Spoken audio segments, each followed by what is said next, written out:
everyone for coming out. And this is October 15th, Saturday night, the full moon. This is a teach-in to save Prop 215 and to vote no on Prop 64. We want to replicate this event throughout the state in the last few weeks before the election. I'm here to quickly announce our main speaker, and that is a good friend of mine and a good friend of Jack Harrer's, Buddy Duzy. Buddy Duzy is the treasurer of our organization that Jack Harrer set up, and we are the California Cannabis Hemp Initiative, and this is our production tonight. We're doing a teach-in against Prop 64.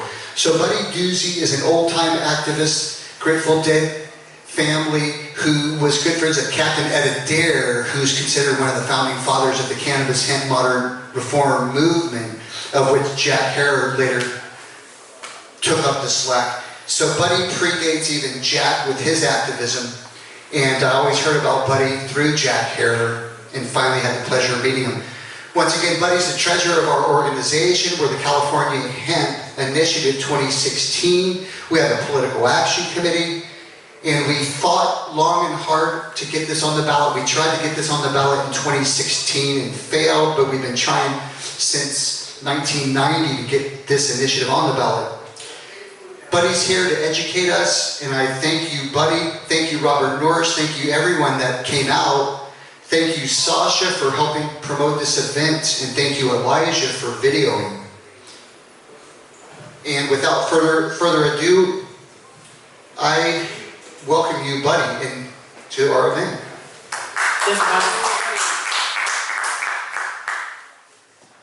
Okay, what I'm going to do here is I've taken the first part of AUMA, the findings and declarations, where they kind of describe what they're doing, as well as the purpose and intent, where they describe what they're doing in AUMA.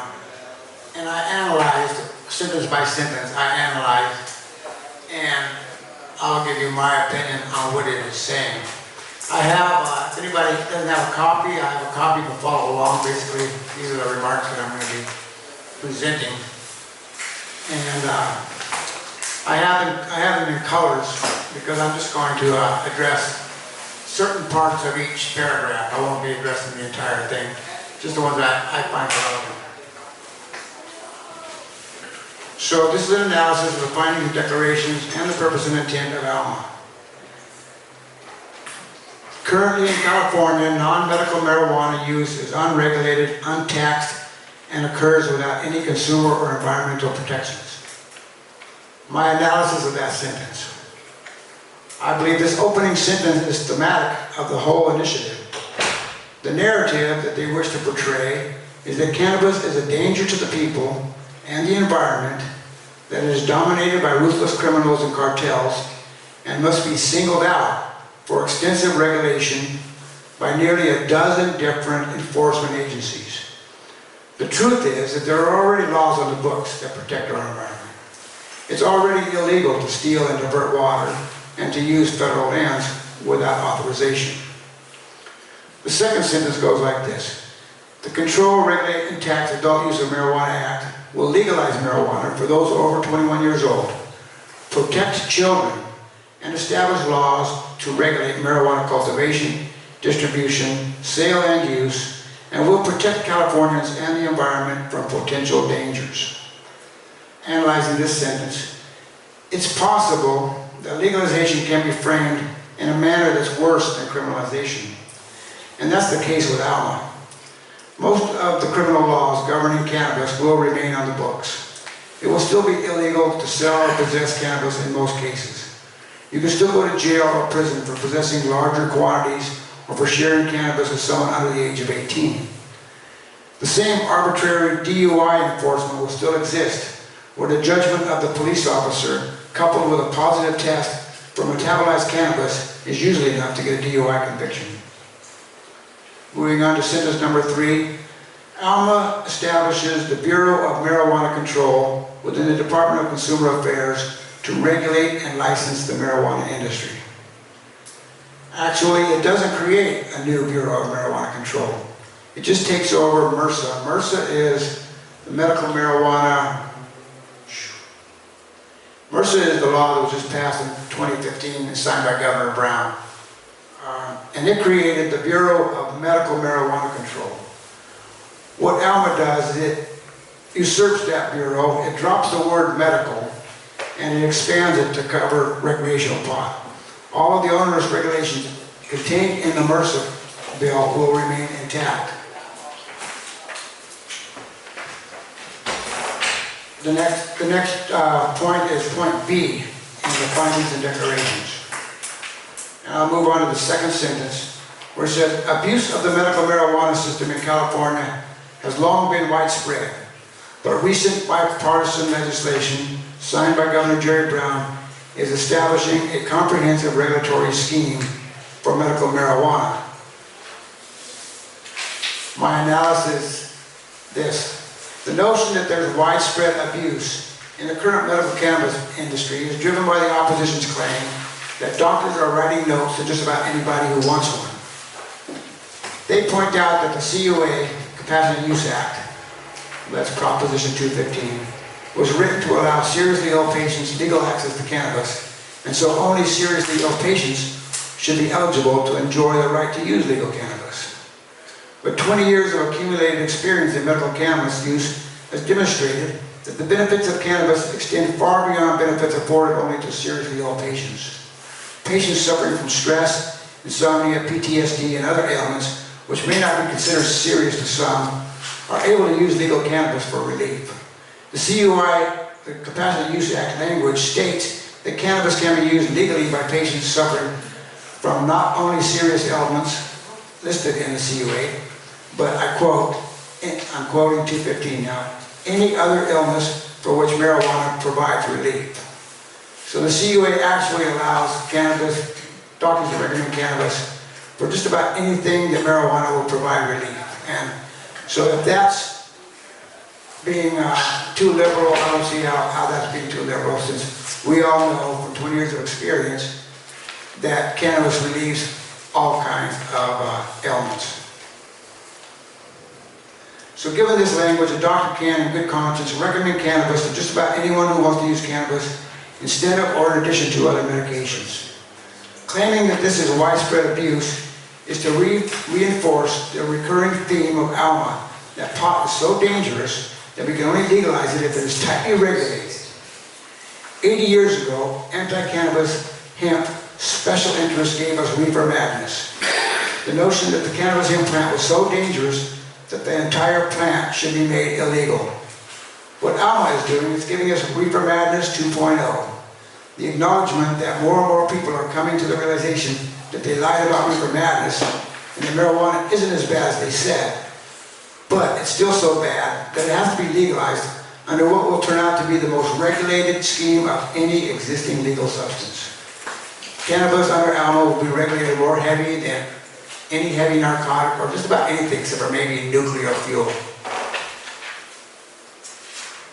The next sentence, sentence number 3, the Control, Regulate, and Tax Adult Use of Marijuana Act, hereafter called the Adult Use of Marijuana Act, will consolidate and streamline regulation and taxation for both non-medical and medical marijuana. Consolidate with MRSA. My analysis is sentence number 3. The dictionary definition of consolidate is to join together into one whole. So what AUMA is admitting right here in the findings and declarations, that they are joining together with MRSA to consolidate into one whole. AUMA does just that with MRSA. AUMA is MRSA. Streamlining the two bills means phasing out the medical differentiations of marijuana legalization. The next paragraph, paragraph C, I'll go to the second and third sentences. The Adult Use of Marijuana Act will tax both the growth and sale of marijuana to generate hundreds of millions of dollars annually. The revenues will cover the cost of administering the new law and will provide funds to invest in public health programs that educate youth to prevent and treat serious substance abuse, train local law enforcement to enforce the new law with a focus on DUI enforcement, invest in communities to reduce the illicit market and create job opportunities, and provide for environmental cleanup and restoration of public lands damaged by illegal marijuana cultivation. My analysis is that AUMA creates a multitude of hefty new taxes and fees to support huge new bureaucracies and enforcement agencies with the power to ban legal, experienced, long-time Prop 215 growers, maybe even for life, from participating in the cannabis trade. Paragraph D of the finding and declarations, first sentence, currently children under the age of 18 can just as easily purchase marijuana on the black market as adults can. By legalizing marijuana, the Adult Use of Marijuana Act will incapacitate the black market and move marijuana purchases into the legal structure with strict safeguards against children accessing it. My analysis is that AUMA does nothing to fix this issue. We only have to examine the track record of the authors of AUMA to see that in other states where they have legalized cannabis, the black market still thrives. With the onerous regulations, the difficulties of compliance, the stiff fines, coupled with the ability of over a dozen different agencies to revoke licenses and institute bans, many of the producers and providers of cannabis will be forced to risk jail time to continue to provide the quality product that their customers have come to enjoy and rely on. If they lose their license, they're not going to go away. They're just going to grow underground in the black market. Paragraph E of AUMA, Findings and Declarations, says, I'm going to sentence number 2, or number 3 rather. The Adult Use of Marijuana Act sets up a comprehensive system governing marijuana businesses at the state level and safeguards local control, allowing local governments to regulate marijuana-related activities, to subject marijuana businesses to zoning and permitting requirements, and to ban marijuana businesses by a vote of the people within a locality. My analysis, under AUMA, multiple agencies at the state and county and city level will have vast powers to regulate the cannabis trade, including outright bans. We already have a pretty good picture of how this will play out at the local level. Under the MRSA guidelines, cities have already instituted policies governing medical cannabis, which include extremes such as a ban on all commerce, a ban on outdoor grows, and a requirement that indoor grows by qualified patients be subject to inspection by various city enforcement agencies. There's no reason to believe that these policies won't be extended to recreational cannabis. The millions of dollars spent by activists fighting local bans will have to be spent again defeating local propositions calling for outright bans. Paragraph F, first sentence, currently illegal marijuana growers steal or divert millions of gallons of water without any accountability.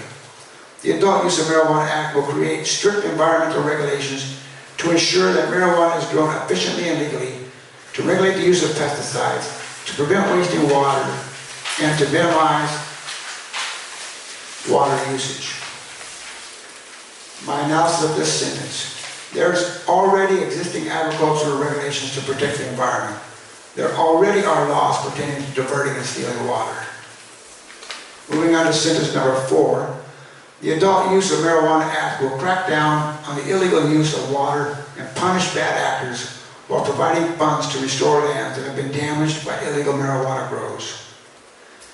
My analysis is that singling out cannabis with special regulations and requirements provide another path to eliminate small growers, so that in 5 years, when the large corporate growers are allowed to enter the market, they won't have to compete with the superior product provided by small craft producers. Instead of having 1,000 new strains to enjoy every year, we could very well have just a few dozen branded varieties grown in huge quantities and genetically modified to maintain brand consistency. Paragraph G, sentence 2. By legalizing marijuana, the Adult Use of Marijuana Act will alleviate pressure on the courts, but continue to allow prosecutors to charge the most serious marijuana-related offenses as felonies, while reducing the penalties for minor marijuana-related offenses as set forth in this act. My analysis is that this is just not true. Most of the current laws and penalties remain intact. Possession of under an ounce is still an infraction punishable by a $100 fine. Possession of legally acquired cannabis in an open package will also be illegal and punished by the $100 fine. Possession of more than an ounce, whether legally acquired or not, is currently and will remain punishable by up to 6 months in jail. Our jails are full of people doing time for pot, and this doesn't remedy anything. AUMA provides for sentences of up to 7 years in prison for making your own concentrates or for sharing cannabis with somebody under the age of 18.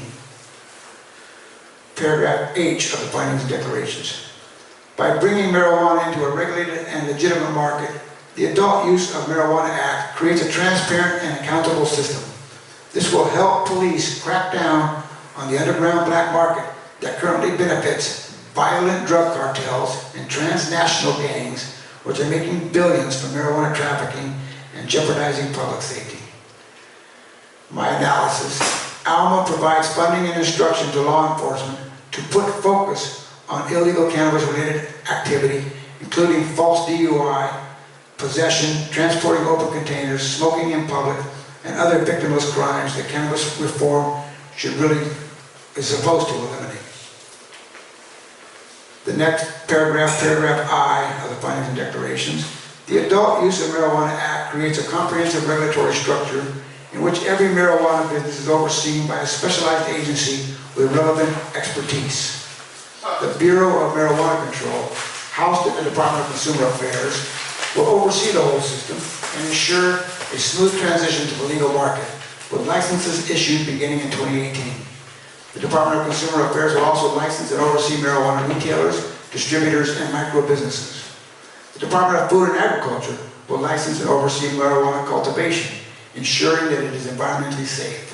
The State Department of Public Health will license and oversee manufacturing and testing, ensuring consumers receive a safe product.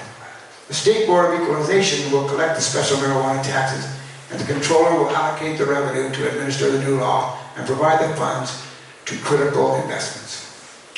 My analysis: why do we need to create a giant new bureaucracy to regulate a safe, beneficial, and non-toxic herb that throughout history has proven to be a benefit to both adults and children alike? The answer is that we don't.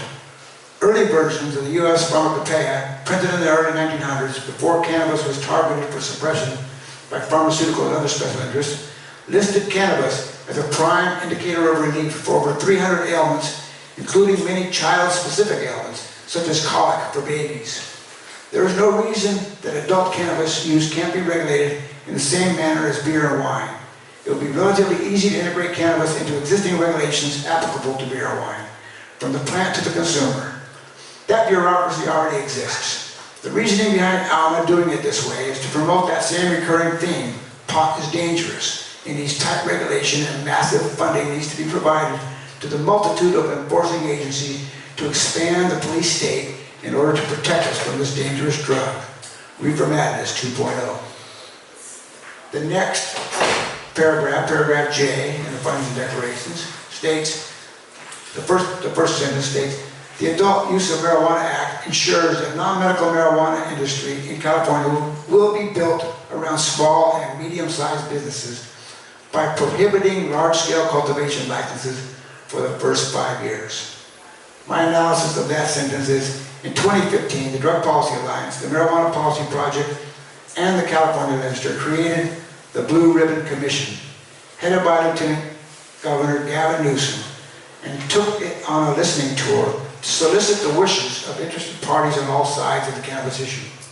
For the most part, they promised to address the various and sometimes conflicting concerns of each affected party. The final product of this listening tour is the MRSA AUMA set of bills.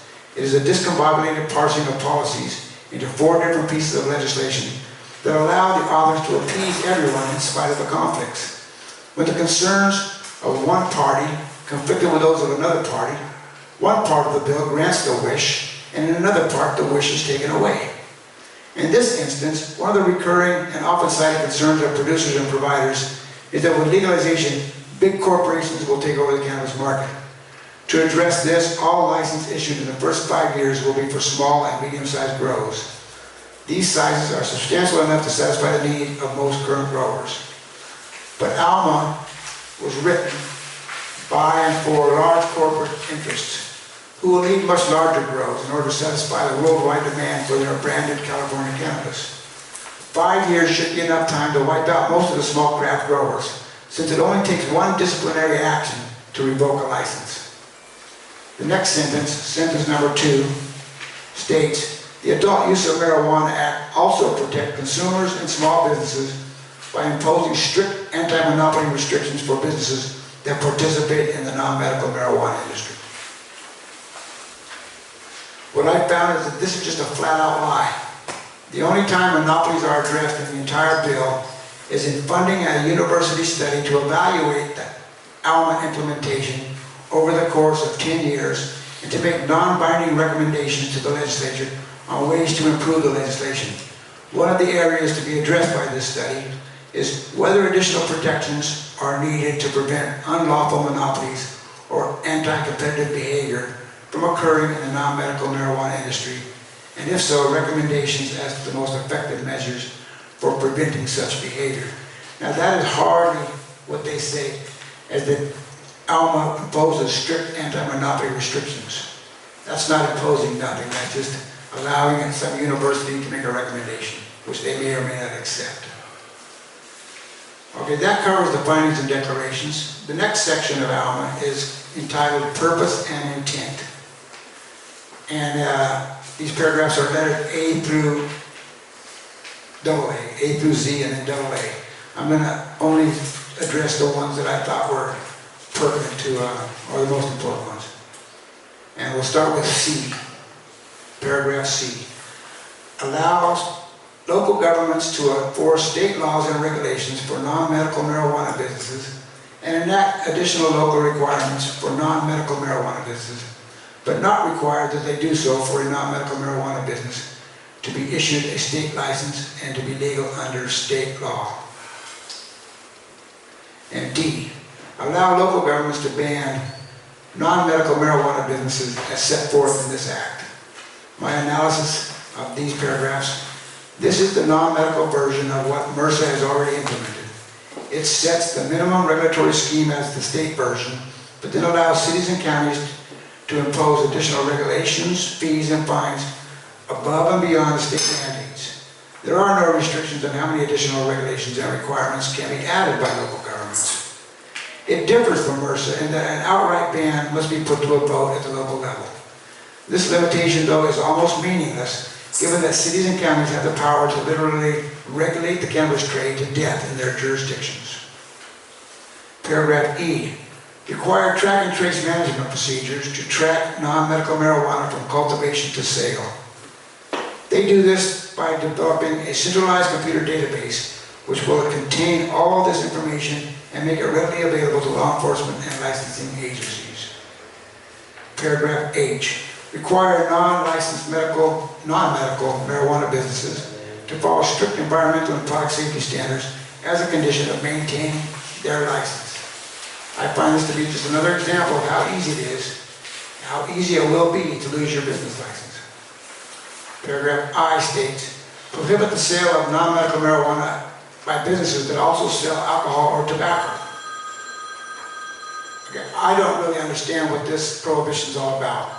I would think that legalizing weed in California is a great opportunity for tourism, and the idea of stifling nightclub activities and making people drink soda pop with their dabs at the bar just seems stupid.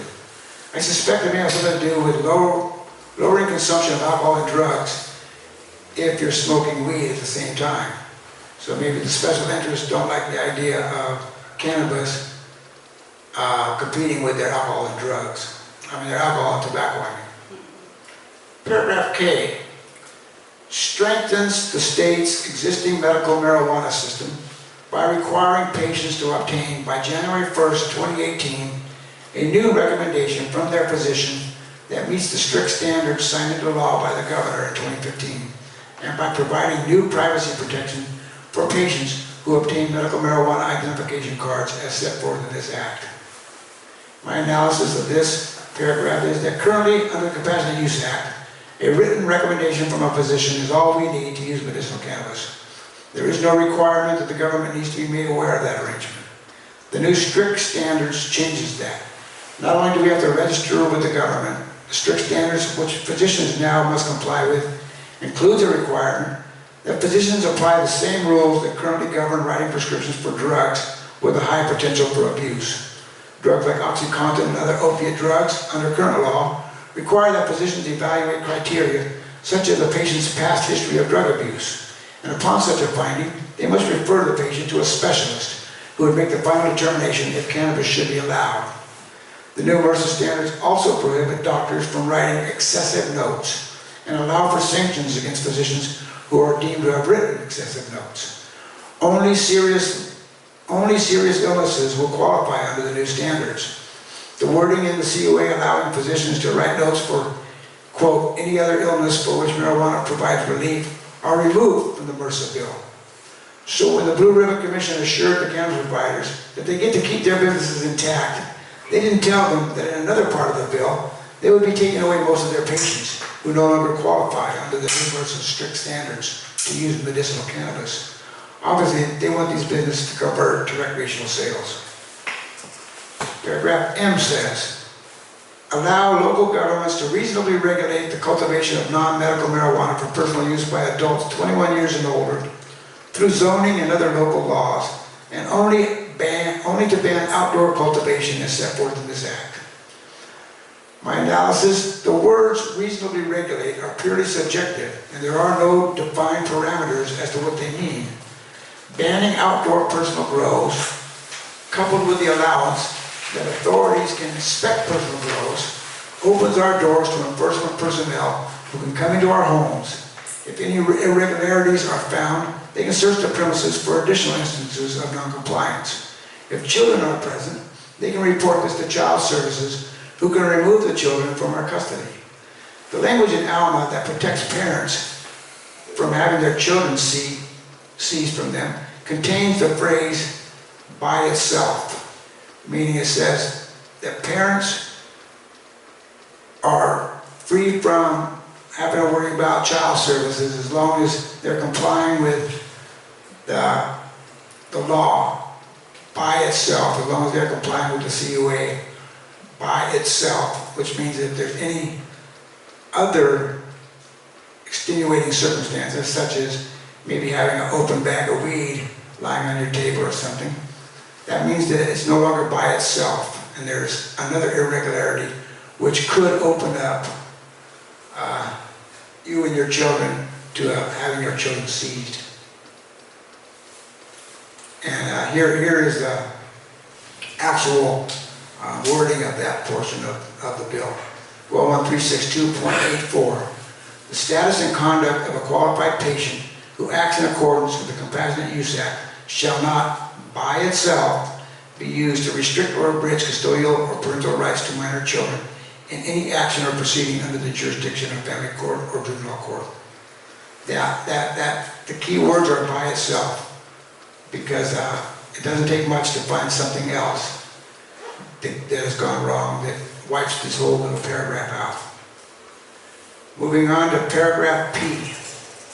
Maintain existing laws making it unlawful to operate a car or other vehicle used for transportation while impaired by marijuana. My analysis, existing DUI laws are unfair. They give police arbitrary, non-scientific judgment to decide what impairment means, and require that defendants hire costly lawyers and professionals to dispute the validity of using metabolized cannabis in blood tests to determine impairment. This section just protects the current lucrative DUI convictions, which have increased substantially in other states where legalization exists. Paragraph Q. Prohibit the cultivation of marijuana on public lands or while trespassing on private lands. Okay, my analysis is that this is just redundant window dressing, since these laws already exist. Paragraph R. Allow the public and private employers to enact and enforce workplace policies pertaining to marijuana.